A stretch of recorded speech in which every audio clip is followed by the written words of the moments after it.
after October 7th, there are a number of things that we need to reevaluate as a Jewish community living in North America, and particularly in the States. What are we doing right? What are we doing wrong? What can we do better? And one of those things, which I think is vital in terms of the next generation of Jews, is transforming Jewish education. Well, thank you so much to Cantor Eyal Bitton for inviting me. Really, thank you so much. I feel very honored because one of my mandates that I've given myself is to help Jewish people be proud and stand up with shoulders back as proud Jews. So yes, my name is Naya Lekht, and before I have made a small presentation, a slide deck, but before I do that, I just want to give you a little bit of a background, who I am and how I came to this field, which is Jewish and Zionist education. I come from a Russian speaking family. I was born in the former Soviet Union, and this is important because while I did not experience Soviet anti-Semitism, which was anti-Zionism already in the late 60s and 70s, my family did, and I learned, and one of the reasons that we came here is because of the institutional anti-Semitism and anti-Zionism in the Soviet Union. And when I came to the United States, as I said, I did not encounter it until I went to university as an undergrad. And I went to university, I'll date myself a bit, in 2001. I was an undergraduate in the Bay Area at UC Santa Cruz. And what I think happened was that there were two world events that collided and really galvanized, not in a good way, anti-Semitism. And that was the Second Intifada, which is a violent uprising against the Jewish people in Israel and Israelis, and the 9/11 and the terrorist attack against America. These two events collided and produced a really ugly variant, more modern variant, and I do like an anti-Semitism too, a virus, more modern variant of anti-Semitism known as anti-Zionism. And so when I saw it, I was only 19, 18 years old. I was not a historian or a scholar, but I saw what I saw. I knew it wasn't wrong. I knew it was anti-Semitism. I knew because of what my family would tell me they were experiencing in the Soviet Union. And one of the things that was the most, I think, challenging and disheartening was that when I went to Jewish professionals on campus to raise the alarms, to talk about this isn't criticism of Israel. This is absolute anti-Semitism, Jew hatred. What I got were two really alarming responses. One was, this is just anti-Zionism, and anti-Zionism is just political disagreement, and this is a freedom of speech situation. And the second, even I think worse response was, stay quiet, it'll blow over, don't say anything. This kind of what I call now, I think, a prototype, a Jewish prototype in the diaspora, the Jew who remains silent, who doesn't want to call attention to himself, the Jew who prefers not to stick his neck out. And so they even told me, they kind of threatened me, the Jewish professionals, that if I'm going to make a big deal about it, a big stink, I'm going to actually endanger the well-being of Jewish students on campus. And many of you are nodding your heads because this is the rhetoric coming from campus administrators and even Jewish professionals. And so it's been 20 plus years, and they're wrong. They're dead wrong. It did not blow over. And we realize that anti-Zionism is not just political disagreement. This isn't an issue of that. And I wish I were the one who was sitting here and saying I was wrong, right? I really do. But what I've witnessed and what I have been witnessing, this surge, the snowball effect, and it's gotten to the point where we're now sitting here after October 7th, and we're asking ourselves, what should Jewish education look like after the event that was the darkest, the most violent event waged against the Jewish people since the Holocaust? And with that, I just want to start sharing my screen and really address that question. What could Jewish education look like after October 7th? Here's what Jewish education has been looking like so far. So before we ask what it should look like, I'd like to talk about what Jewish education has presented itself. And it's presented itself in the manifestation of what I call almost an obsessive desire to talk about Jewish values. So like tzedek, like tikva, like chesed, tikkun olam, all these values. So as a kid, I went to a Jewish day school. My parents were from the former Soviet Union, but they sent me to a Jewish day school, a conservative and then a reform middle and high school. And I remember like a tapestry. These words were on the walls of our schools or the synagogues. Tzedek, tzedek tirdof, right?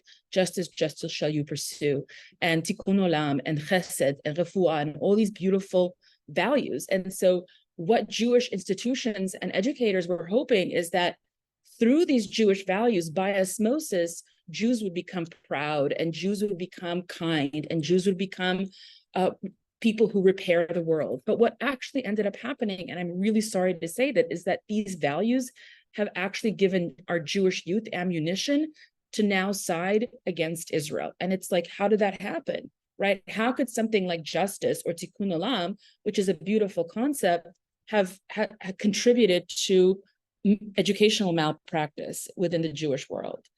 And the reason is that if you just step aside for a moment and think of tzedek, justice.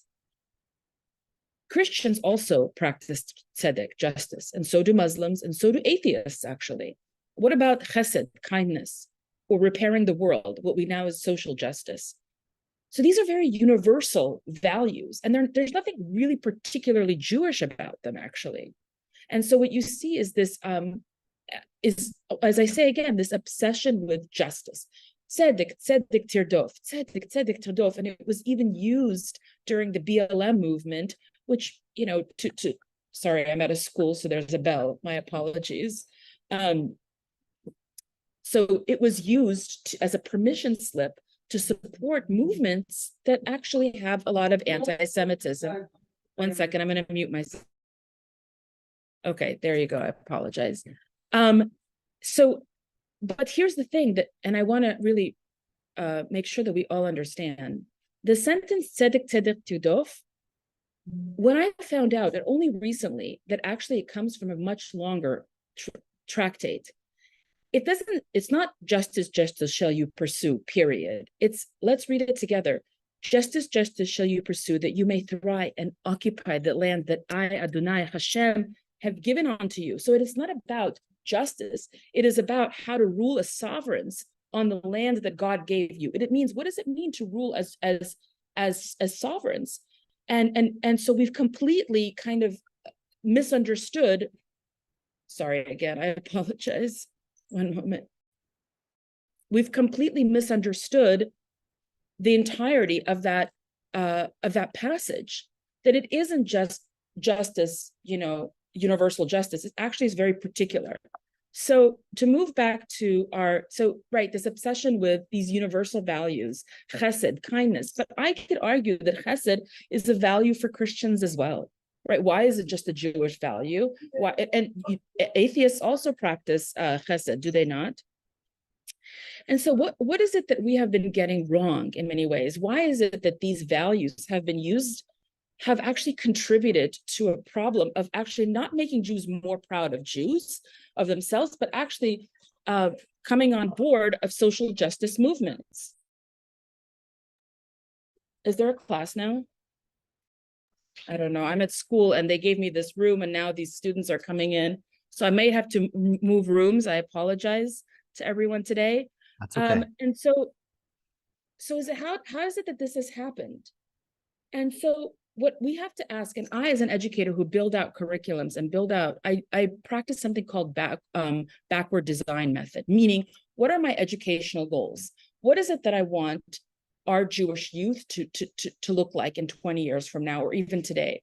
I think it's about Jewish identity. And the question we have to ask ourselves, do Jewish values get us to Jewish identity? Do Jewish values get us to Jewish identity? So I want educated Jews. And what I mean by educated Jews who know the history of the Jewish people, proud Jews who are proud of their history, who do not apologize for their existence. And 3, advocates. I want Jews who not just know a lot, but are able to articulate confidently and express their positions. And of course, I want, good people, but this I put in brackets, this I believe is not an educational goal, right? This is much more of a goal within the family, within yeshivot, within synagogues. But sometimes, as you can see, you could use these values, such as chesed and tikkun olam and tzedek tirdof. Do they actually produce good people? And which leads me to, what is it that we should be teaching? I think we should be teaching about Jewish history and Jewish indigeneity. Our Jewish kids have no clue where the term Palestine comes from. They have no clue that there was once an area known as Judea.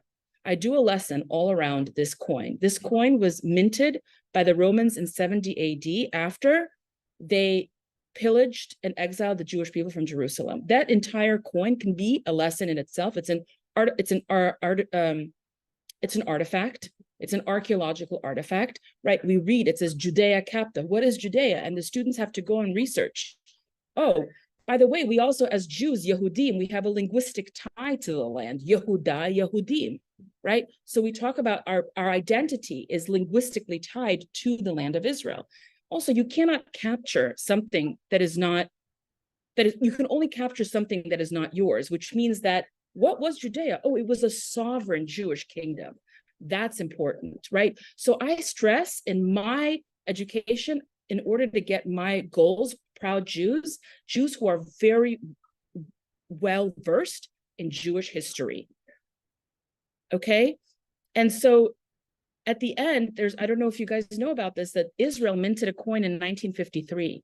What is this coin? It's Israel Liberata. Israel has been liberated. But what's so amazing about this coin is that it shows that Jews don't just have a history, we have a shared memory, what I call collective memory.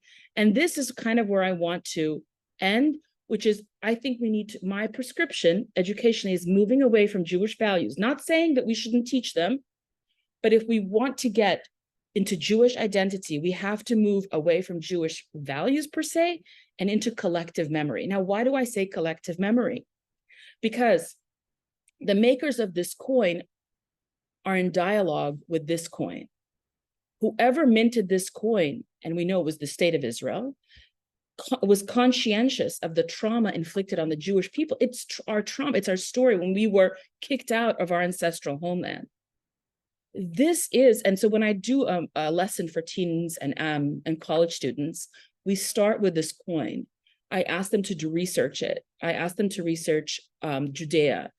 Who captured it? Who do you think these people are? So it's kind of an investigative research assignment. And then I reveal this coin at the end and I ask them, why do you think that Israel would make such a coin? Because we have collective memory, the Jewish people. We remember that it's Tisha B'Av, right? The day that we mourn the destruction of the Second Temple. It's also the day that we mourn a loss of sovereignty. And I keep on using that word sovereignty because I think it's so important. It's not that the Jews just lived there, it's that they were the writers of their own destiny. That's the beauty of Zionism, is that Zionism is not just a movement to return the Jewish people to their ancestral homeland, but it's the Jewish people have returned to history. They are no longer the objects, but the subjects, the writers of history. That's why sovereignty is so very important. One of my favorite Jewish heroes and leaders, Menachem Begin. Menachem Begin in 1970s gave a speech in Yiddish. The speech has been translated to, "We were all born in Jerusalem." And he ends the speech with Zionism, right?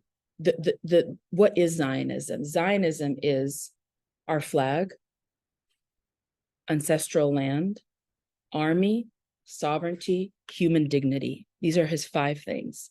Zionism to him is, it's not, a flag is political, it's just a political manifestation of a country. But we didn't want just a country. We wanted a country that's our ancestral homeland. It's not just any place. It's not Uganda, right? It has to be our ancestral homeland. Army. We are no longer going to export our safety to another people, army. And 4th is sovereignty. We are the writers. We are in charge of this land. And the 5th is human dignity. And sometimes I think that isn't even better than pride. A lot of people talk about Jewish pride. I'm playing and toying around with Jewish dignity right now. How do we teach our kids? As I say, I started today with this idea to stand very tall, to not apologize for our success. Yes, we are successful. Yes, Israel's powerful. Do not apologize for that. But how do we get there? And I know it may have been a radical statement to have started this way, that using Jewish values has not produced strong Jews. So I'm just going to end here.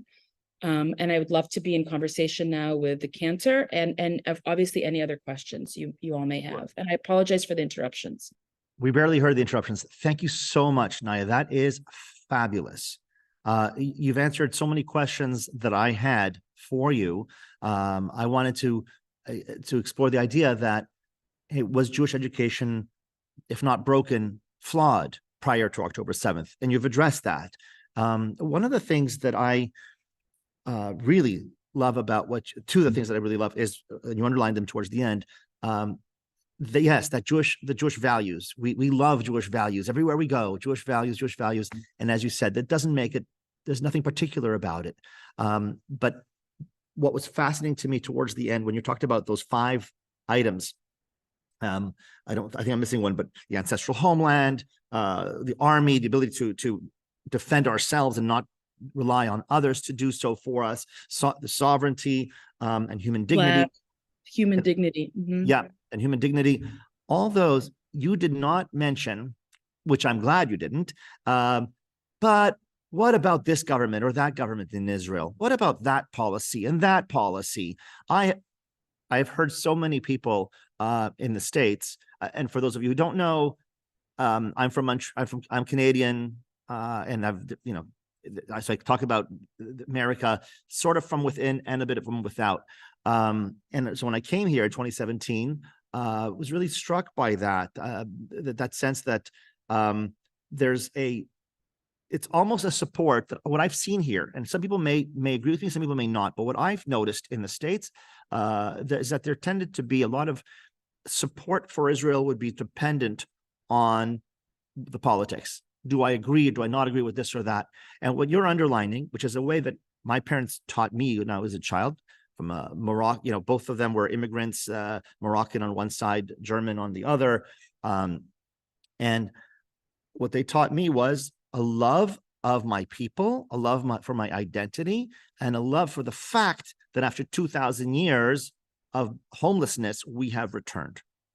And you're focusing on that. Can you speak a little bit to that nuance? Is that a mistake? Should educators be engaging a little more in the politics, a little less in the politics, in the big scope of things? What's your take? I get very emotional, so I'm going to temper myself a bit. I think I don't quite understand why Jewish educators are so compelled to talk about Israeli politics. I don't see any other, like the French people sitting there, or the Armenian people discussing, the politics of their country to such a degree as the Jewish people are. I think I have a lot of opinions. I think it's look, I am a Jew in the diaspora. I call myself a Zionist in the diaspora, which is kind of an oxymoron because all Zionists should really live in Israel. But because I have not served in the IDF, and because I do not pay the taxes, I do not live in Israel, I don't think that we should be talking about what's happening internally in Israeli politics. I don't feel that I have a right to. But here's the thing. And this is, again, to your point about what do you love? Do you love the Israel that is or the Israel that does? Right? This is that, is the Israel the country of the Jewish people? Whatever my politics, for instance, was it a year ago where Benny Gantz formed a coalition with a very radical Muslim group? I did not stop supporting Israel because I love Israel, no matter who the prime minister is in Israel. I love Israel. And so it makes me pause. Why are they so obsessed with discussing Israeli politics? And this, I think, is once again, this tension between the Israel that is and the Israel that does. What do I mean by that? The Israel that is. Israel is, if you finish the sentence, is the homeland of the Jewish people. Israel is an indigenous homeland. Israel is the ancestral homeland. If you continue, Israel does. Israel is a democracy. Israel is good to minorities. Israel. So what you're doing is you're taking your own your politics, and you're basically copy pasting it onto Israel. If Israel aligns with your politics, the Israel that does what you would do, you would support. But what if? But what is it that you support about Israel? Is it the do Israel or the is Israel? I don't know if I'm articulating myself 100%, but this tension, and I found it, if I may be so blunt, with so I'm a former Soviet-speaking Jew, and you are a Sephardi Jew, right? Right. I noticed that us Russian-speaking Jews, Persian Jews, Iraqi Jews, we have a relationship where we love Israel no matter what. I found that with American Jewry, it's very different. For instance, if I ask them, what makes you proud about Israel? Most of the time they'll say, because it's a democracy and it treats its minorities really well, and it's all the does. It starts the listing all the does. And if I ask, my grandfather or my mother, why do you love Israel? She's like, because it's the homeland of the Jewish people, right? So it's just, again, it's the Israel that is versus the Israel that does. And one of the things that I think is dangerous is when you rely too much on the Israel that does. What will happen when Israel, quote unquote, does something that doesn't align with your personal, politics? Will you then jettison Israel? These are real questions. So I think it's unhealthy, and I don't think that we should be. Look, I love freedom, all free. So if you want to discuss Israeli politics, fine. But if that's the only thing that you're putting in front of Jewish youth, don't expect them to come out proud Jews. If you are putting in front of them guest speakers who say Israel's turning into white supremacy country, neo-Nazi country, what do you expect people to think afterwards? They're going to walk out the door and go, gosh, I'm so proud of Israel. No. Thank you, Naya. I have a follow-up of maybe one or two questions on this. How have Jewish schools been teaching Zionism? Do you think they've done a good job of it? And by the way, I have a hard time using the word Zionism, not for the same reasons that people who hate us do, but because to me, it is the same thing as Judaism to me. It's Jewish identity. It's a word that we've used because it's a political movement that led to this particular state, but to me, it's one and the same. But do you feel that the schools and the states, and I know there's all kinds of variety, but overall, have they done a decent job on that aspect? Let's define schools for just a second. First, I don't want to paint all schools. There's Jewish Orthodox schools, there's Jewish Reform schools. There's such a plethora and diversity of different schools. But let's talk about the schools that I'm most familiar with, and that would be conservative, modern Orthodox, Reformed Jewish day schools, because I can't speak about what's happening in the Hasidic schools, in the Satmar community. I don't know. They don't want to use the word Zionism. They find it triggering. When I go to I speak at high schools quite often, and in my emails, I have to think, should I say, I would like to talk about Zionism? They don't want to use that word.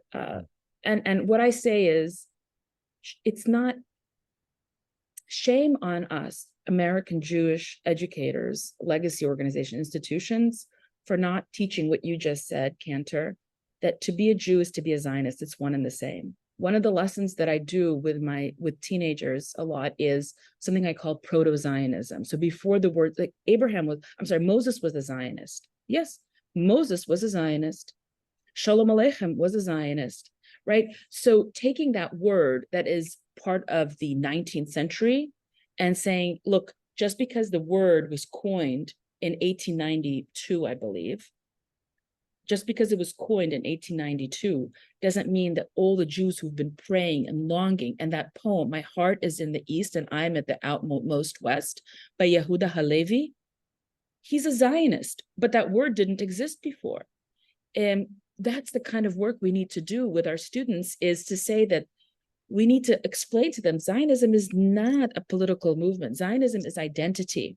To be a Jew is a Zionist. And so unfortunately, they don't want to use that word. That's what I found a lot so much, is that they are afraid of using the word Zionist. And I'm as I'm speaking with you right now, I almost feel empathy for the fact that I have Rahmanas, if you guys know what Rahmanas is in Yiddish. I almost have Rahmanas on the state of Jewish education, that we have done such a poor job in relaying the beauty and the centrality of Zion to the Jewish identity. So my personal experience has been quite disheartening, in that Jewish educators don't want to use that word, but not for the same reason that you, because for you, Zionist is Jew and Jew is Zionist. It's because they find it to be triggering, and they don't want, oh, we don't want to be political. I'm like, I want to tear my hair out, because I've already done so. Politics. It's not about politics. Okay. Little joke about hair there, everyone. Look, it's not about politics. So I have a few follow-up questions, and then I'd like to turn it to everyone here. But because it can be too noisy to have everyone unmute, I will invite you to ask questions in the chat. You can start doing so now, and in a few minutes we'll start reading and taking questions from there. So there's a few things I would like to follow up with. One is advocacy. You spoke about advocacy earlier, and I was watching something you said in another interview, and you spoke about advocacy, and you tried to explain what that means, and you gave an example of what someone might say to accuse. You said when you talk to a student, you might accuse them, about shoplifting or something. Do you remember this story that you use? Can you recount that and sort of explain what you mean by advocacy to us? Yes, absolutely. I think that advocacy is a kind of unfortunate word, but let's use that word, advocacy. What I found in the Jewish/Israel advocacy world is a lot of explaining and being on the defense. Israel is an apartheid. Well, it's not an apartheid because da-da-da-da-da. Israel is a systemically racist country. Well, it's not because 1, 2, 3, 4. And one day I tried this experiment with my students. I came into the room and I said, let's call my student Racheli. And I said, Racheli, I just saw your mom shoplifting. I just saw her, and she was in shock. She was like, what? Yeah, I said, I was at the supermarket. I was at Vons. In Los Angeles, we have Vons. I said, and I saw her. And she said, well, no. And she got really upset at me, very upset, because I came in quite serious. And she said, no. And I said, are you doubting what I saw? Are you doubting my perspective, my narrative? And she said, I know my mother better than you know my mother. My mother would never do that. There was a pause. Everybody was very confused. They thought I had lost my mind. But in that moment, I wanted them to feel what they would feel when somebody says that about Israel. She didn't go, interestingly enough, she didn't say, well, you know what? My mother doesn't have a past of being in jail. My mother doesn't have a record of ever getting a ticket. She's always kept the speed limit. She didn't say any of that. She went to, don't you dare. I know my mom better than you know my mom. Who are you? How dare you? And I asked them, I challenged them. I said, this I call the Israel is not my this is not my mother moment. My mother wouldn't do that. Israel wouldn't do that. Stop being on the defense to such a degree where you're looking for the most squeaky clean version of Israel. Let me tell you, that is not true, because if you look at resolution 181, you will see that in the year 1973, stand tall, because that's why am I using this as an example? It happened to me in college. I walked by at a demonstration of Israel apartheid display, terrible. Israel practices apartheid. Israel kills Palestinian babies. And I remember I was, 20? I walked by and I said, that's not my people. That's not my country. No. And I'd never been to Israel. My father wouldn't let me go. The first time I went was I was 27. And how did I know that does that mean that Jewish people are saints? No. Zev Jabotinsky says we have our prostitutes, we have our criminals, we have plenty of it. We have our murderers, we do. Am I thinking that Israel is land perfect forever? But no, we do not practice apartheid. And no, we are not baby killers. That's blood libel. So that is what I'm looking for when I work with, and I saw one of the questions, yes, I also work with adults. I do, when I work with advocacy, I want people to come to that. No, Israel is not. It's not, let me prove to you why Israel is an apartheid state. No, that's no, it's not true. It's a lie. I don't know where you heard that. So yeah, that's what happened with the student exercise. I love that story. And in this story, and it's something you said earlier regarding schools that are uncomfortable using the word Zionism, I feel that we've fallen victim to letting other people dictate our narrative, tell our narrative, instead of us being our own storytellers and say, this is who I am, this is my story, and I insist upon it. And that comes from knowledge, as you said, and it comes from pride or dignity, if you will. There was something else. So also, what should we be teaching our youth about what their relationship is as American Jews to Israel? What should we be teaching about what their relationship should be? Yes, if anything, like how should you see, hey, you kid over here, whether you have a relative in Israel or not, whether you love,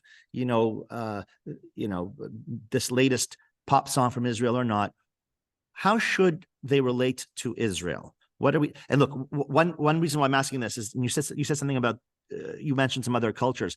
One thing that I've noticed is, or one thing I tend to go to when we get into politics about Israel is I say, look, nobody asks Italian Americans who are super proud of their Italian culture and Italian heritage, hey, what do you think of the latest, the prime minister, the right-wing prime minister that they elected recently? What do you think of that? What do you think of the treatment of, Libyan migrants or whatever that is? Nobody does that. You're still proud of it. Nobody asks Irish Americans who are proud, especially on St. Patrick's Day, hey, what did you think of the IRA bombing, engaging in terrorism in those days? How do you feel about it? We didn't accuse people. And they still had this pride in identity. So I'm already leading. You can see where I'm going with this. But, if students are, if it's not politics, what is it? And I think you already addressed it, but how should kids be understanding what their relationship is to Israel today? So I'll tell you a story. When I was a young girl, and if you recall, anybody on this call, Saddam Hussein in the 90s sent weapons in the form of chemical weapons to Israel. And I remember my mom was crying and I didn't understand. And she was listening to the news, and we have relatives in Israel. And I remember we received pictures of the children sleeping in masks. So because of the chemical weapons. And my mom was very upset. And I asked my mom, like, why are you so upset? And she told me, I'll never forget. She said, Naya, I want you to remember something. And she held up her hand and she said, the Jewish people are like a hand. And I said, okay. And she said, in her like Russian, morose philosophy, if I cut a finger, where do I feel the pain? And I said, well, the whole hand, I guess. And she said, that's the Jewish people. That's who we are. The Jewish people are hurting in Israel right now, but we're hurting everywhere. That stayed with me.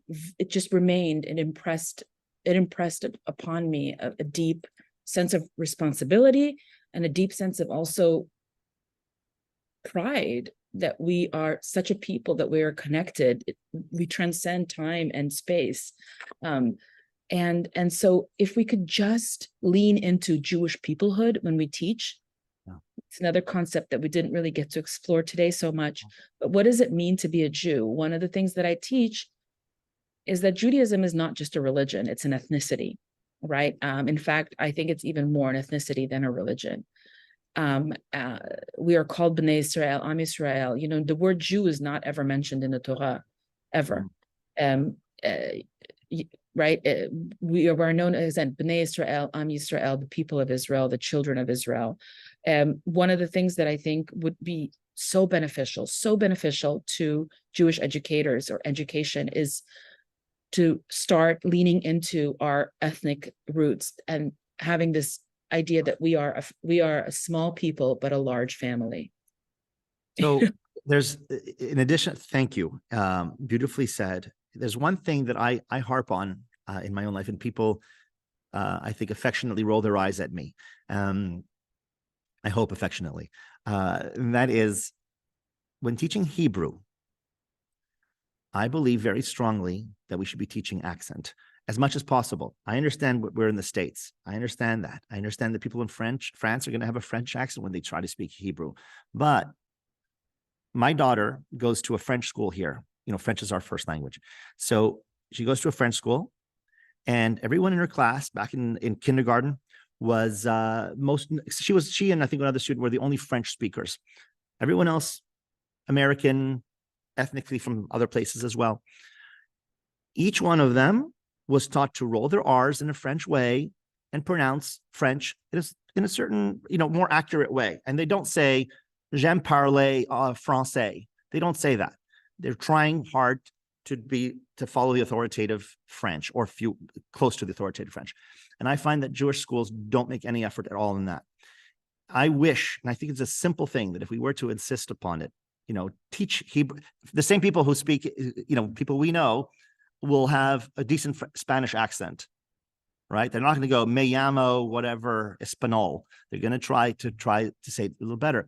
I feel that by doing that, we kind of teach in here that this is a sound that's more Middle Eastern. It's not an American sound, and it kind of tells them the authoritative Hebrew that you're striving for, even if you don't get there, is what they're doing over there in Israel.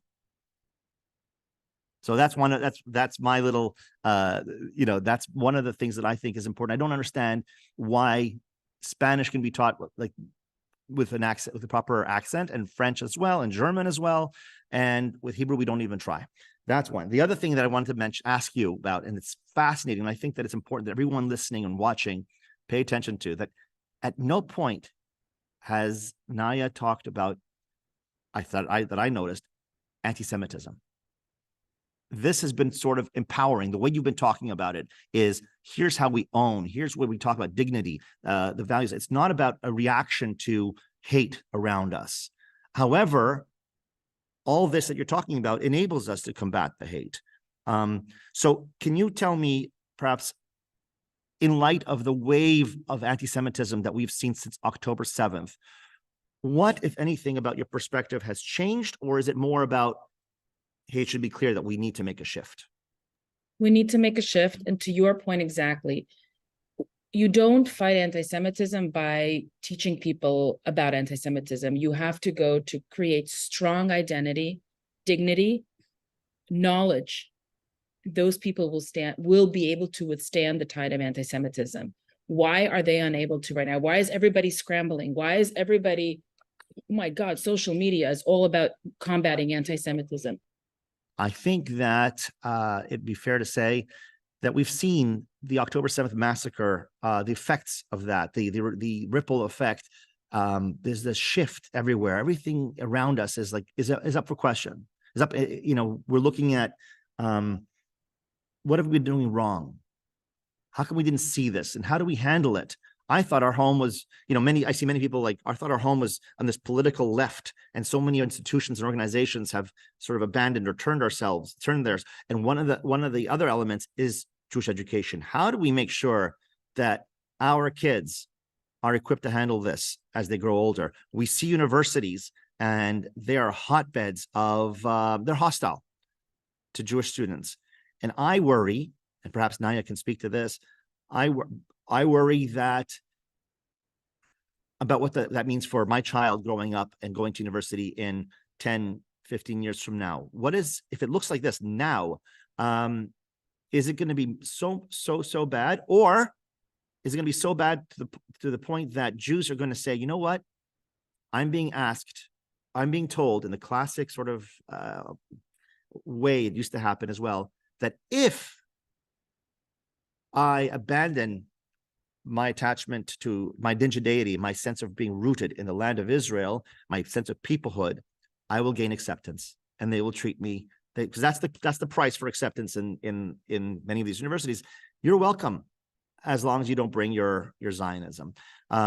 So I don't know if you want to talk to that, Naya, or we can take some questions. I just want to finish up. I apologize for the interruption. I just want to finish up about the question that you asked. I didn't actually even notice, but you're absolutely, I don't think I did speak about anti-Semitism, which is so interesting because I study anti-Semitism and I consider myself obsessive in the sense on wanting to understand anti-Semitism, but I didn't. I look around, and the mushrooming effect of all these organizations and social media combating anti-Semitism, and looking at it from the side, I think, wow, the Jewish community is really struggling. They don't really know, how do you combat anti-Semitism? Different methods, different strategies. But I think you answered it. I think that if instead of starting with let's build out a program to help people combat anti-Semitism, no, let's build out a program to help our Jewish youth understand who they are as Jews first.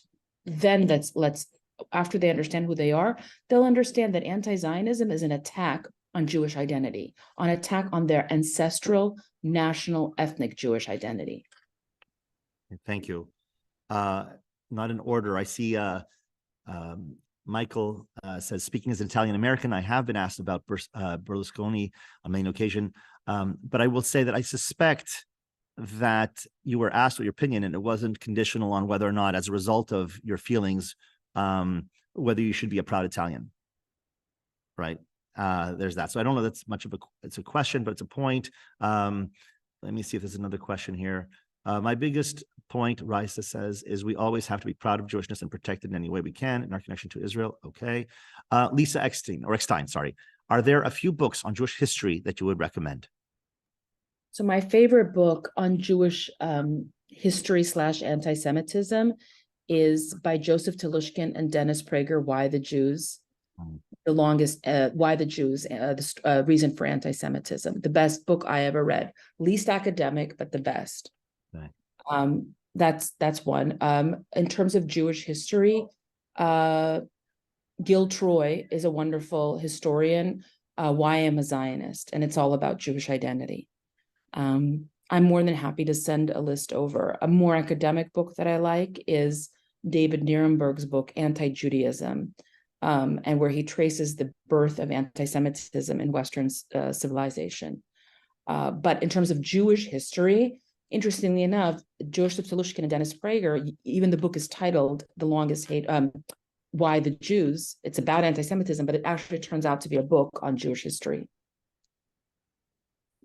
Let me see if there's another message here. Okay. One of the things that you've mentioned a couple of people just now that in where I am here in Portland, Oregon, some people might bristle at. Oh, you said someone who's more conservative. You know, you mentioned an author who's more conservative, more right wing. And what do you say to them? What do you say to, educators? I suspect that a kid in grade 5 in 5th grade is not going to make that distinction, but their parents might. Or one of the things that I've noticed. Yeah, go ahead. I employ the Socratic method wherever which is interrogation, and where inquiry based. I ask them, okay, well, can you tell me what bothers you about this particular person? Yeah. What is it about this person that you find problematic? Without labeling, can we not label? Okay, he's conservative, let's say. Okay, great. What is it? Can you tell me a view that you find really abhorrent? Maybe I'm missing something. Usually that kind of, it goes on and on. And usually people are much more open to, and you're not asking it in a malicious way. You're just really wondering what is it about this person that you find difficult to read? Right. Thank you. One thing that I would add as well, on my perspective, is that what we've seen since October 7th is that who we thought were allies weren't always allies, and people who are, I would encourage members of my congregation and my community to look beyond simple, that's on the other team, this is on this team, right and left that way. You don't have to agree with politics fully to examine whether or not someone is saying something valid that can help, certainly on Judaism. And one of the examples that I give, and people might bristle, is, here's Ben Shapiro, conservative right-wing person, with a huge platform, since October 7th, almost daily using his platform to fight for Israel and the Jewish people. And I respect that. And you can dismiss and some things and take some other things individually, but I would caution people from dismissing outright and doing, approaching it the way Naya said. Ron Fromstein. Hi, Naya and Cantor Eyal. Do you have any thoughts about what adults interested in furthering and deepening their Jewish education, wherever they may be, can and should do?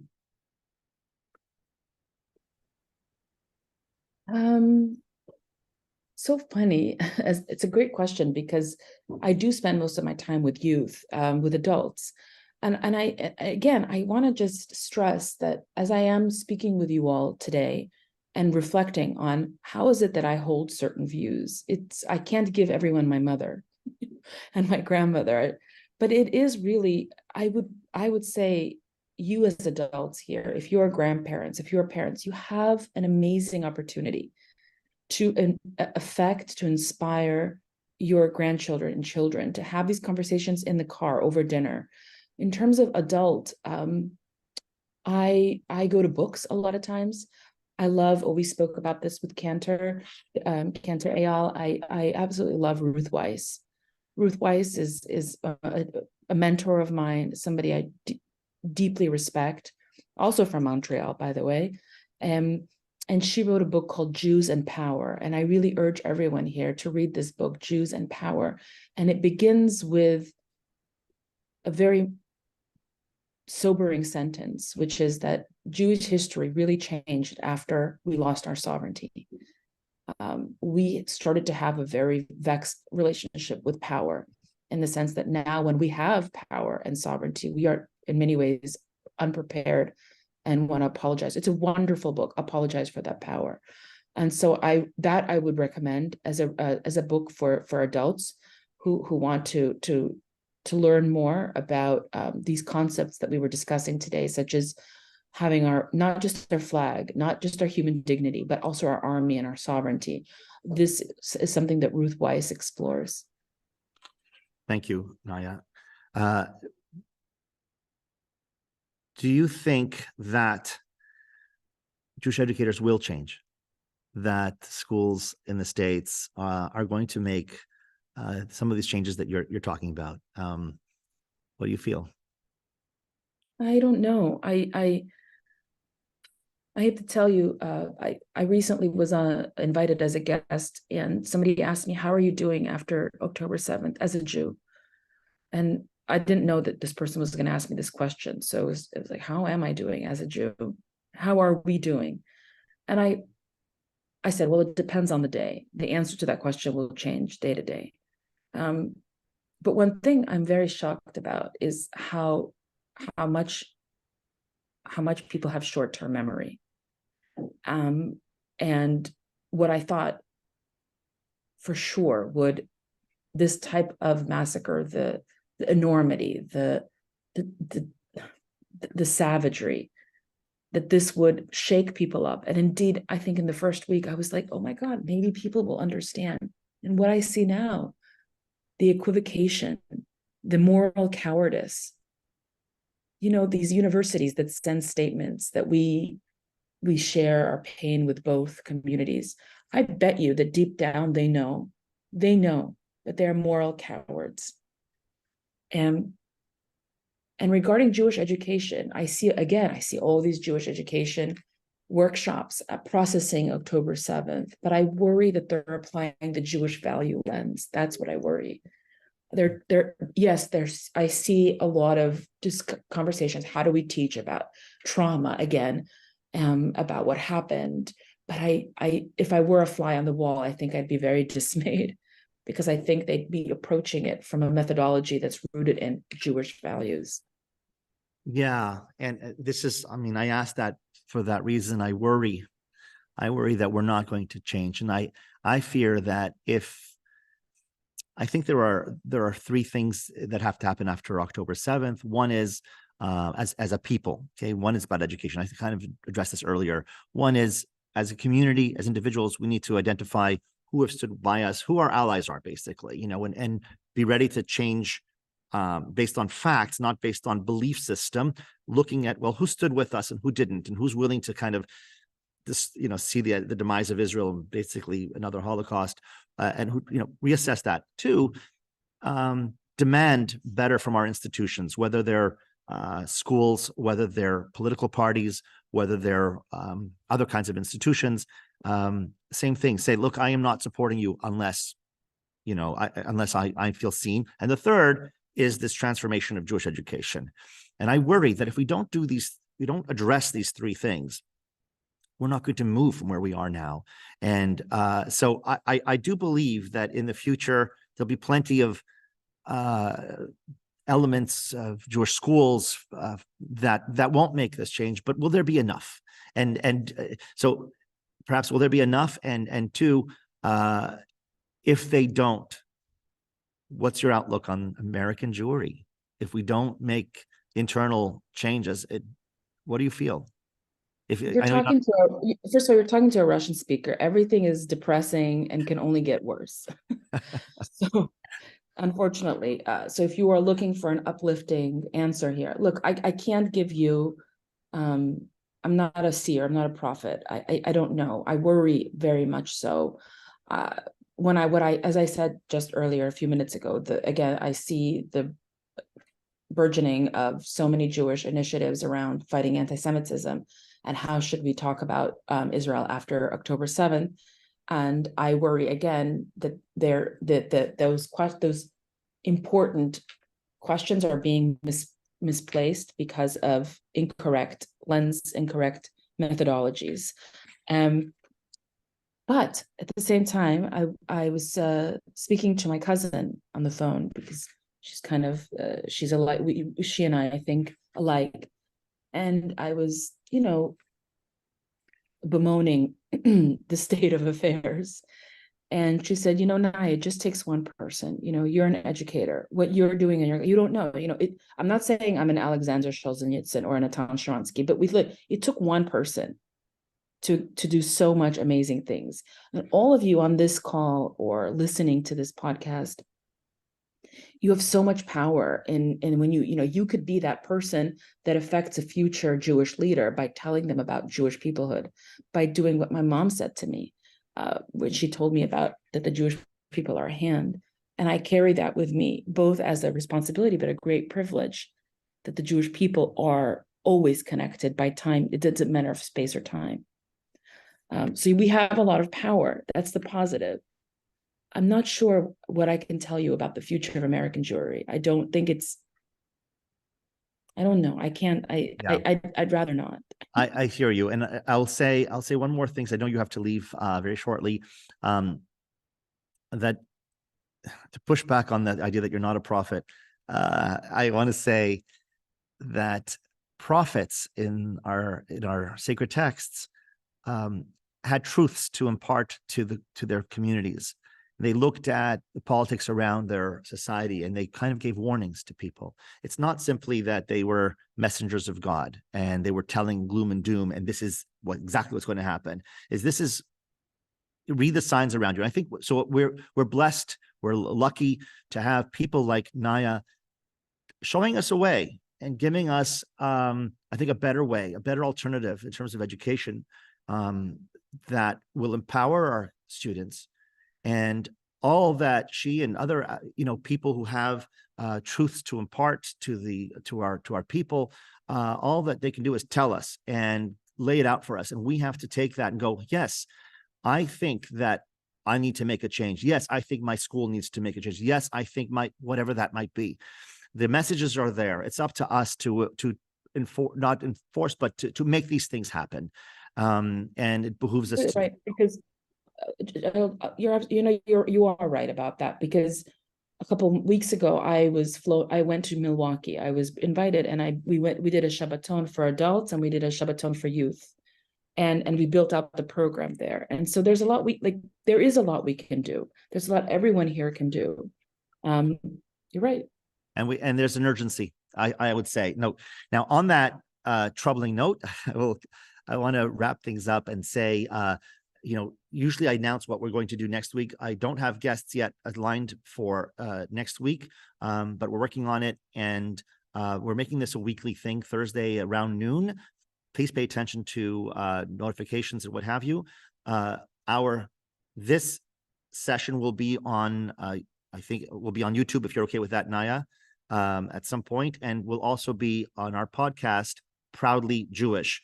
There'll be a notification to the congregation with links, and it has links to all the previous ones, and we'll continue this. I think these are ongoing discussions that we need to have to build up our people and try to get some answers. Naya, you've been so wonderful. I wish I had a great education, but I wish that more of us could benefit from your curriculum and your perspectives, and that what your the vision that you have is something that I think I would love to see many more students benefit from. I'll just end with thank you very much, everyone. Thank you, Cantor. Thank you for listening. But I'll end with what I began with, which is lean into Jewish collective memory and peoplehood. That we are people, we are that hand. We are a small nation and a big family. I want to leave you with that. So thank you so much. Thank you. You guys for are joining blessed us. to be in the shul with Cantor Eyal. So in Oregon, of all places. Of all places. Well, thank you so much so for very joining much. us. All right. Have a wonderful rest of your day. And thank you everyone for joining us. Stay tuned for more episodes coming up.